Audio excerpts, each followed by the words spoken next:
नमस्कार। Dhirendra पुंडी news point में आप सभी का एक बार फिर से स्वागत है। आजकल देश में चर्चा सिर्फ गांधियों की हो रही है, वो चाहे राहुल गांधी हो या फिर प्रियंका गांधी। जी हाँ, संसद पर मार्च दिख रहा है, संसद में हंगामा दिख रहा है और फिर यात्रा शुरू होने वाली है। लेकिन ये गांधी परिवार की एक राजनीति हो सकती है।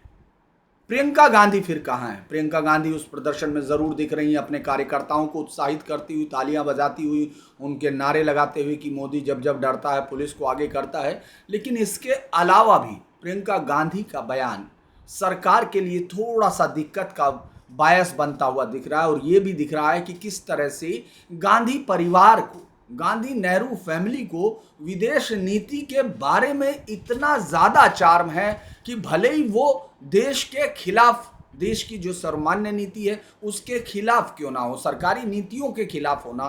क्योंकि विदेश नीति पर अब तक ये माना जाता था कि एक ही देश की जो सरकार है उसके साथ ही मिलकर विपक्ष अपनी नीति पर बात कर सकता है। अगर उसका विरोध है तो वो सरकार के साथ या संसद में आप उसके सवाल जवाब में देख सकते हैं। लेकिन गांधी फैमिली, नेहरू फैमिली तो अब आगे बढ़ चुकी है। प्रियंका गांधी को, जैसे तमाम गांधी परिवार के सदस्यों को हमेशा लगता रहा है कि विदेश नीति का गुण तो उनके रग रग में है, यानी खून की बूंद बूंद दुनिया की विदेश नीति को समझने के लिए उनके पास एक नैसर्गिक योग्यता है जो उनके जो जवाहरलाल नेहरू हैं वहां से शुरू हुई है। अब ये जो सबसे बड़ा बयान है जिसने, मुझे लगता है इस देश में अभी उस पर चर्चा नहीं हो रही है, क्योंकि और सरकार भी और तमाम लोग एसआईआर में लगे हुए हैं या सड़क पर वोट चोरी का अभियान है इस पर दिख रहा है। कोई ये सोच नहीं रहा कि एक देश के राजदूत इस देश की सांसद के साथ सीधे तौर पर उलझे हुए हैं। और ऐसा मौका हाल फिलहाल में तो देखने को कभी आया नहीं है। मैं इस पर बाकायदा ऐतिहासिक तौर पर चर्चा करूंगा। मैं इस वीडियो में आपको डिटेल से बताना चाहता हूं कि प्रियंका गांधी का ये जो फिलिस्तीन प्रेम है ये किस तरह से इजराइल के राजदूत के जवाब से भारत को एक बड़ी अजीब स्थिति में ले जाके खड़ा करता है। भले ही उस पर सरकार ने अभी उस तरह से रिएक्ट ना किया हो, जनता ने उस पर ध्यान ना दिया हो, लेकिन क्या आपको लगता है कि इस देश की संसद में चुने गए एक सांसद जो एक ताकतवर पार्टी से भी है, वैसे तो सांसद तो सभी बराबर होते हैं अपने अधिकारों के तौर पर, लेकिन उसको एक विदेशी राजदूत सीधे तौर पर यह कह दे कि यह बयान शर्मनाक है। ऐसा हो रहा है। अब ऐसे में सरकार क्या करे? क्योंकि प्रियंका गांधी का जो बयान है वो सरकार की नीति से मेल नहीं करता। वो उस प्रियंका गांधी की पार्टी की मुस्लिम तुष्टीकरण की नीति को ज्यादा सपोर्ट करता दिखता है। और ये लगातार हो रहा है। ये दूसरा मौका है। ऐसा कभी पहले कभी सुनने में नहीं आया एक सांसद इस तरह से, जिसके साथ विदेशी राजदूत इस तरह से ट्वीट करके सार्वजनिक तौर पर उस सांसद को आप ही के देश में झूठा करार दे या एक एजेंडे को या शर्मनाक बयान दे। दरअसल पूरी घटना यह है, आप में से बहुत कम लोगों की शायद नजर गई होगी कि प्रियंका गांधी ने गाजा में नरसंहार के आरोप लगाए थे और इजराइल के राजदूत ने उसका जवाब दिया। जो रुबेन अजार ने कहा कि 50 साल में उनकी 450% आबादी बढ़ी है। हमास के आंकड़े भरोसे लायक नहीं। दरअसल प्रियंका गांधी का, जब याद होगा आपको, वो संसद में फिलिस्तीन वाला बैग लेके आती हैं, वो लगातार अगर आप गौर करेंगे फिलिस्तीन को लेकर इतनी एग्रेसिव दिख रही हैं कि वो लग रहा है कि वो विदेश नीति से कहीं ज्यादा। अभी तक उन्होंने किसी प्रतिनिधिमंडल का नेतृत्व नहीं किया, उन्होंने विदेश में कोई ऐसी डिग्री हासिल कर ली हो कि उनको अंतर्राष्ट्रीय मामलों का विद्वान मान लिया जाए। एक राजनेता के तौर पर वो सांसद एक राजनीतिक परिवार से रिश्ता रखती हैं। और ये अगर कहा जाए कि नेहरू परिवार से हैं तो उनको सारी विदेश नीति आ गई होगी, तब तो कोई चर्चा नहीं हो सकती। लेकिन ये एक देश के साथ, खासतौर से इजराइल के साथ, जब अभी हम लोग एक ऐसे टर्म्स में हैं, अभी हमने ऑपरेशन सिंदूर में उनके साथ का जो भी एक पार्टनरशिप है, स्ट्रेटेजिक पार्टनरशिप है, उसका जिस तरह का आबाद समर्थन इजराइल से भारत को मिला है, उसको किस तरह से काउंटर करने में जुटी हुई हैं प्रियंका गांधी, वो भी कुछ वोटों के लिए, ये बड़ा काबिले गौर है। अगर मैं आपको खबर पर जाते हैं, कांग्रेस नेता प्रियंका गांधी ने दरअसल दो दिन पहले मंगलवार को उन्होंने आरोप लगाया था कि इजरायली सरकार फिलिस्तीन के लोगों पर अत्याचार कर रही है।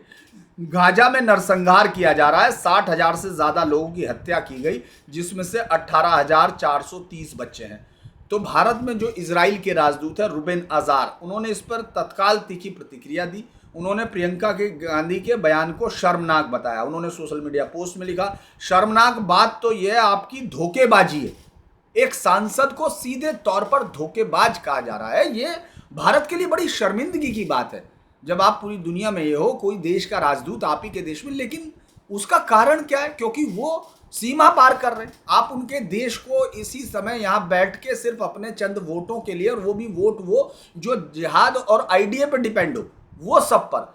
दरअसल उन्होंने कहा कि जो इजराइल ने 25,000 हमास आतंकियों को मार गिराया, मानव जीवन की यह भयानक कीमत हमास के नागरिकों के पीछे छिपने की, घुनौने चालों, पलायन या सहायता पाने की कोशिश कर रहे लोगों पर गोलीबारी और रॉकेट हमलों के कारण चुकानी पड़ रही है। उन्होंने तो यह भी बताया कि किस तरह से वो जो है 20 लाख टन भोजन पहुंचा चुका इजराइल गाजा में, और उसको हमास जब्त करने की कोशिश कर रहा है, जिससे भुखमरी पैदा हो रही है। दरअसल हमास जैसा आतंकी संगठन जो पूरी दुनिया के सबसे अमानवीय संगठनों में से, जिसे राक्षसी कृत्यों को हम मानते थे, हमारे जो पुराणों में और आख्यानों में जो राक्षसी कृत्य आते हैं, ये उससे भी कहीं पार जाकर हमास के कृत्य, बच्चों को जिंदा ओवन में भून देना, आप देख रहे होंगे कि किस तरह से वो रेप सरेआम, उन सब का जवाब। और प्रियंका का आप देखेंगे कभी नहीं आता, हमास को लेकर उनका बड़ा दबा ठुका रहता है कि बस बचा रहे, और क्योंकि उनको लगता है कि अगर हमास की निंदा करेंगे या इस तरह से हमास के कामों पर जाएंगे तो यहाँ का वोट बैंक टूट जाएगा। ये बात समझ में नहीं आ रही कि इस देश को ये बात कब समझ में आएगी और कब इसके लोगों को ये होगा कि यहाँ के जो लोग हैं उनकी प्राइम ड्यूटी यहाँ की राजनीति पर पहले होनी चाहिए। अगर आप उनको लगता है कि वो कहीं बाहर से प्रभावित हो जाएं और इतना हो जाएं कि उनके वोट पड़ने लगे, तो ये किसी भी राष्ट्र के लिए संकट का है। क्योंकि आज तो ये है, कल आपसे कुछ और मांगा जाएगा, परसों आपसे सैन्य कार्रवाई मांगी जाएगी। ये कुछ भी उस पर मैं खैर बाद में आऊँगा, पहले ये खबर पर चला जाता हूँ। उन्होंने कहा कि 50 वर्षों में गाजा की आबादी 450% बढ़ी है। अगर ये गाजा की आबादी बढ़ी इतना बड़ा, मुझे लगता है कि हम तो यहाँ 28-30% पर ही बड़ा आश्चर्य कर रहे हैं, वहाँ 450% बढ़ी है। उन्होंने प्रियंका ने चूंकि जो पोस्ट की थी उसमें कहा था, इजराइल ने तमाम बच्चों सहित सैकड़ों लोगों को मार डाला, लाखों लोगों को भूखने और पत्रकारों पर हत्या की आलोचना की थी। प्रियंका ने गाजा में 5 पत्रकारों के मारे जाने की आलोचना की थी। उन्होंने लिखा था, एक ऐसी दुनिया में जहां मीडिया का बड़ा हिस्सा सत्ता और व्यापार का गुलाम बन चुका है, इन बहादुर लोगों ने हमें सच्ची पत्रकारिता का मतलब याद दिलाया। इसमें अनस शरीफ व 4 सहकर्मियों की मौत हुई थी। दरअसल ये ट्वीट का ये हिस्सा आपको ये बता रहा होगा कि वो बार बार किस देश के मीडिया पर टिप्पणी कर रही हैं। मतलब आप सोचिए, वो उनके पत्रकारों को बताते हुए भी इस देश के पत्रकारों और मीडिया पर एक टिप्पणी करना चाहती है कि जो कांग्रेस के साथ नहीं है या जो कांग्रेस के जो आईडीए नहीं है उस पर पूरी तरह, कांग्रेस का भी मतलब नहीं, जो राहुल गांधी और प्रियंका के आईडीए के साथ नहीं है, वो झुका हुआ है, मानवता के खिलाफ है, वो तमाम चीज़ें वो बताना चाहती, माफ़ कीजिए। अभी दरअसल ये जघन्य अपराध था और इसमें उन्होंने पूरा ट्वीट था। रुबेन अजार से पहले भी जो राजदूत थे उनके साथ भी प्रियंका गांधी का एक बार इस तरह से सार्वजनिक हो चुका। अब हम लोग ये देखते हैं, एक तो सवाल ये है कि प्रियंका गांधी दरअसल आने वाले समय की तैयारी कर रही है। मैं बार बार कह रहा हूँ कि अगर राहुल गांधी चुनाव हारते हैं और ये 27 तक 26 में जो होने वाले चुनाव हैं, जो बड़े चुनाव हैं, अगर 27-28 में आप देखते हैं वो चुनाव तक हारने का सिलसिला जारी रहता है और उत्तर प्रदेश में कांग्रेस की हालत ठीक नहीं होती है 27 में, तो आप देखेंगे कांग्रेसियों की एक भारी भीड़ इस बात के लिए हल्ला काटेगी कि 29 के चुनाव की अगुवाई प्रियंका गांधी के लिए हो। और ये उनके सलाहकार इसीलिए प्रियंका गांधी को एक ऐसे नैरेटिव के लिए तैयार कर रहे हैं कि वो मुस्लिम वोटों की अकाट्य लीडर हों। क्योंकि आप देखेंगे यहाँ तो अगर वो इस तरह का कोई भी सवाल, अभी वो वायनाड में जब जिस तरह से जीती हैं, वहाँ वोट का जिस तरह से आपने देखा होगा कि झंडे जो लहराए गए थे उसमें किस तरह के झंडे थे, लेकिन ये जो कट्टरवाद की आंखें बंद करके कट्टरवाद के प्रति और बाकी तमाम चीज़ों को न्यूट्रलाइज करने की जो कोशिश है, ये उनके आने वाले वोट बैंक की तैयार करने की एक बड़ी कोशिश दिखती है अगर आप उसको गौर से देखें। लेकिन ऐसा भी नहीं है, क्योंकि वो गांधी होने का कर्तव्य भी निभा रही है। क्योंकि नेहरू गांधी फैमिली का अगर हम आज तक देखें तो फिलिस्तीन और इजराइल को लेके एक बड़ा अजीब सा रुख रहा, और वो नेहरू उसको अपने आइडियोलॉजी के साथ बता सकते हैं, लेकिन नेहरू की आइडियोलॉजी के बारे में मोहम्मद इकबाल से ज़्यादा सही किसी ने नहीं कहा होगा, क्योंकि मोहम्मद इकबाल ही पाकिस्तान के आइडिया ऑफ पाकिस्तान के जो जनक है शुरुआती, जो उसको जिन्होंने उसको एक आधार दिया, जो फिलोसफिकल आधार दिया, वो इकबाल का है। रहमत अली आप छोड़ दीजिए पाकिस्तान के नाम के अलावा, लेकिन अगर पाकिस्तान की कोई परिकल्पना है उसको आकार देने में मोहम्मद इकबाल और इस्लामिक आइडिया पे उनसे ज़्यादा बेहतर मुझे लगता है कि राहुल, उनकी समझ तो नहीं होगी जवाहरलाल नेहरू की। उन्होंने जवाहरलाल नेहरू को कहा था कि उनको इस्लामिक आइडिया की ज़रा सी भी समझ नहीं है, मामूली भी समझ नहीं है, लेकिन वो अपने आप को मानते थे क्योंकि भाई वो नेहरू हैं, उनको मानना चाहिए। तो अब अगर हम लोग ये देखें इतिहास क्या कहता है, फिर इस पर जाते हैं, क्योंकि जो महात्मा गांधी, चूंकि गांधी नाम से जुड़ा है तो हम लोग ऐसा करते हैं, महात्मा गांधी जी से ही शुरू करते हैं। उन्होंने अपने आप को एक नैतिक और इस तरह का उलझा हुआ, क्योंकि आपने देखा होगा बहुत बार उनकी बातों का कोई अर्थ सीधा नहीं आता था, उसको लोग अपने आप इंटरप्रेट करते रहे, जो करते रहे, जो उन्होंने कह दिया तो कह दिया। वो गांधी जो है विरोध करते थे, यहूदी राष्ट्र के स्थापना का ही विरोध करते थे। वो ये कहते थे कि यहाँ इनको बसाया जाना गलत है और ये अरबों के खिलाफ है, और सीधी तौर पर कुछ नहीं। उनके अंदर जो 1919 से एक फितूर हो गया था, मुझे माफ़ करना इस तरह के शब्द नहीं करने चाहिए, महात्मा गांधी को बहुत बड़ी आबादी अभी अचानक उभर कर आ जाएगी, लेकिन और मैं भी उनका बहुत कुछ लिटरेचर पढ़ता रहता हूँ। लेकिन अगर हम ये देखें कि वो खिलाफत के आंदोलन को अपने सीने में दबाए बैठे थे, उनको लगता है कि ये जो है बहुत बड़ा प्रयोग था जो सफल नहीं हुआ, तो वो हमेशा से अरबों को और मुस्लिम आइडिया को उनके जहन में लगता था कि इनको सहानुभूति करेंगे तो उसका हिंदुस्तान में जवाब मिलेगा, जबकि इसका आज तक कोई अर्थ कभी नहीं आया है।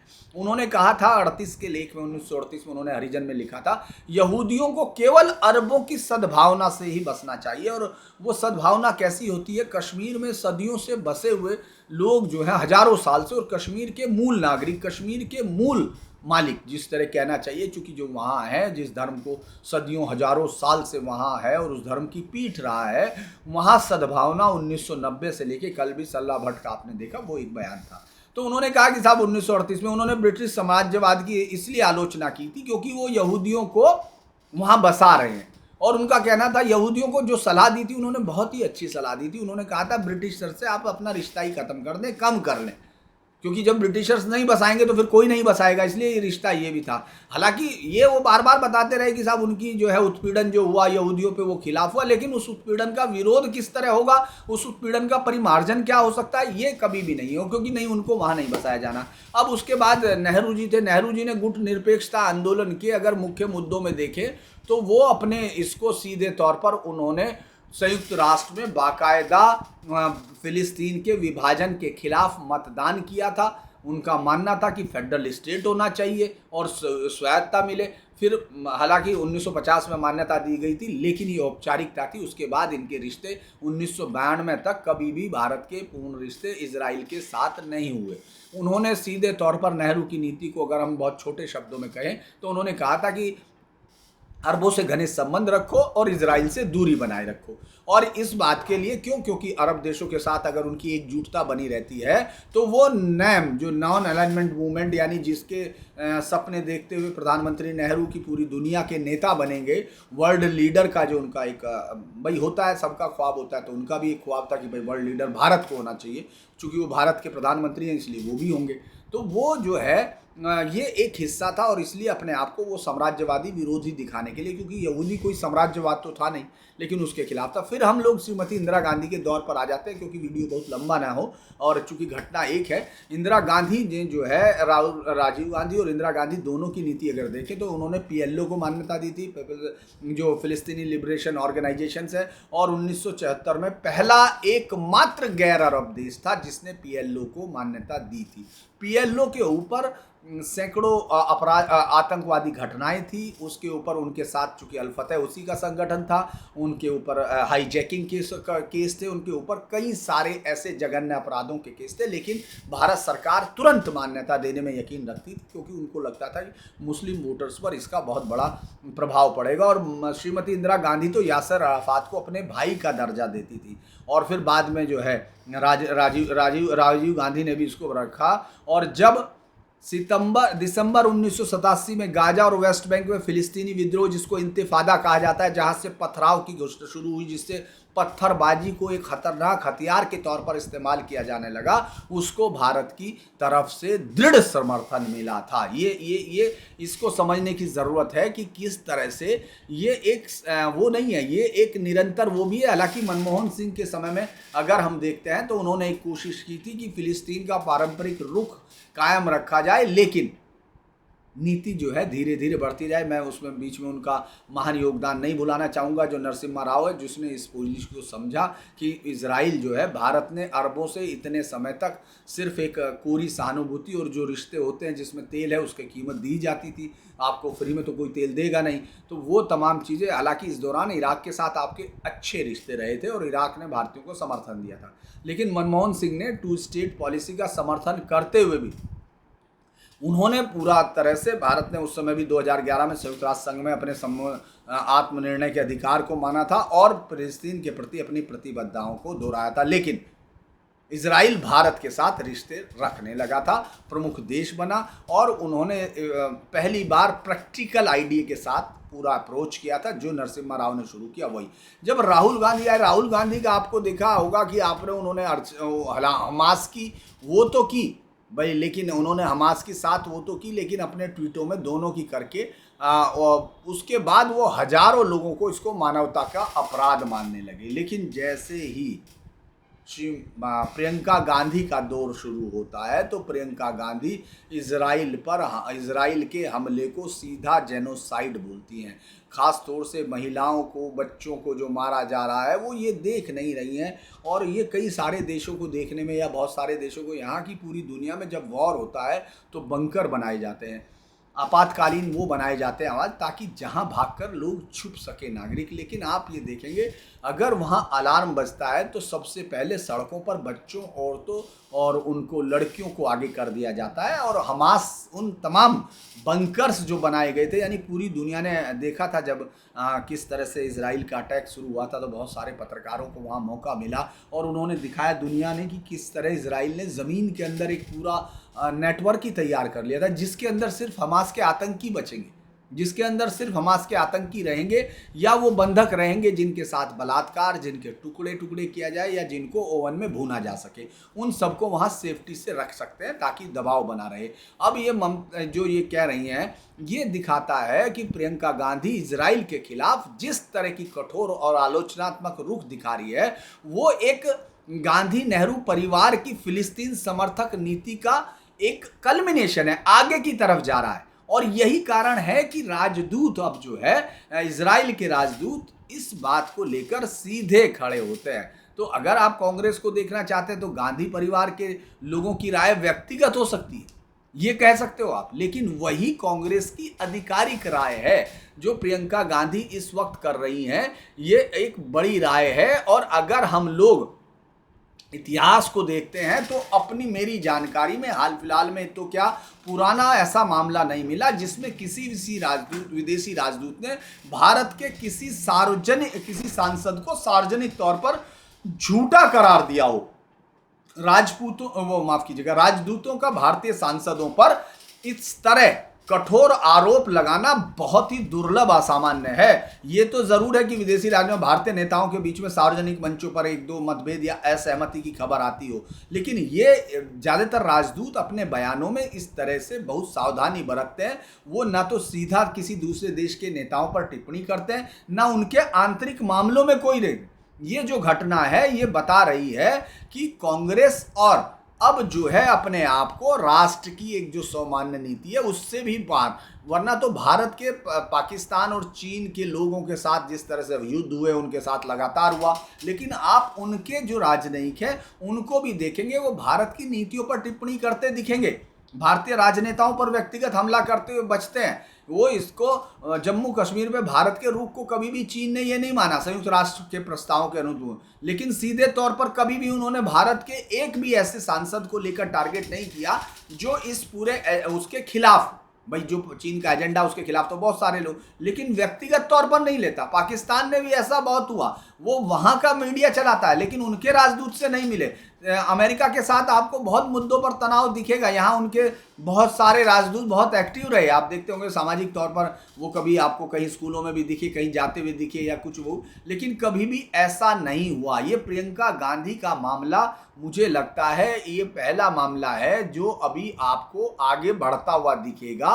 ये सब चीज़ें ये इसलिए मुद्दा है क्योंकि अब एक राजनीतिक विवाद भी खड़ा होगा, ये बहुत ज़बरदस्त तरीके से होगा क्योंकि भारत सरकार की नीति इस बार पूरी तरह अलग है। ये अटल बिहारी वाजपेयी के रुख से भी अलग है। अटल बिहारी वाजपेयी मदद जरूर करते दिख रहे, फिलिस्तीन के साथ खड़े हो रहे थे और 2 स्टेट सॉल्यूशन को हमेशा समर्थन देते थे, लेकिन इजराइल के साथ बहुत कॉशियसली रिश्ते बनाए जा रहे थे।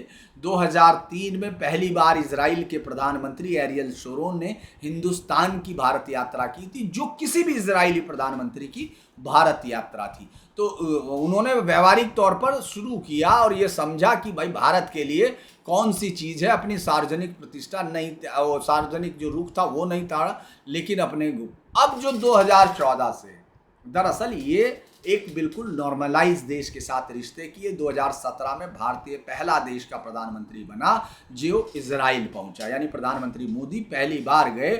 इस यात्रा के दौरान उन्होंने फिलिस्तीन का दौरा नहीं किया था, इस यात्रा में ना वो गए, ये बहुत ही बड़ा एक नया शिफ्ट था। फिर फिलिस्तीन से धीरे धीरे अपने आप को कम किया। भारत 2 स्टेट का समर्थन जरूर कर रहा है और फिलिस्तीन का दौरा भी भारत ने अगले साल मतलब पीएम ने किया, लेकिन एक प्रतीकात्मक तौर पर था। साफ तौर पर भारत हमास के खिलाफ सीधे तौर पर करता रहा और उसने इसको बताया कि ये आतंकवाद है और सीधे तौर पर ये जेनोसाइडल आतंकवाद है। तो ये भारत की पारंपरिक नीति से बहुत अलग था, जहां इसीलिए मुझे लगता है कि प्रियंका गांधी आने वाले टाइम के लिए अपनी लीडरशिप को मजबूत करने के लिए भारत की एक जो अभी तक की सर्वमान्य नीति थी उसके अगेंस्ट जा रही हैं। अब इसका कितना अर्थ होगा ये तो देखेंगे, लेकिन ये 2 तरह से है और भारत के लिए थोड़ा सा मुझे लगता है भारत सरकार को इस पर आज नहीं तो कल बताना पड़ेगा, क्योंकि राजदूतों को एक उसमें प्रोटोकॉल में रहना होता है। लेकिन जब आपके सांसद भी इस तरह से सीधे तौर पर उनसे उलझ रहे हो तो इस पर मुझे लगता है कि एक बड़ी नीति ज़रूर बनेगी, क्योंकि आज ये शुरुआत है, आज प्रियंका गांधी के खिलाफ है तो कहीं और भी जा सकती है।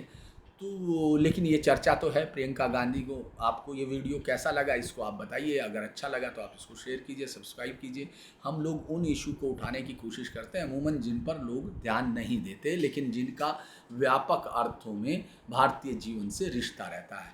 तो आज के लिए इतना ही, नमस्कार।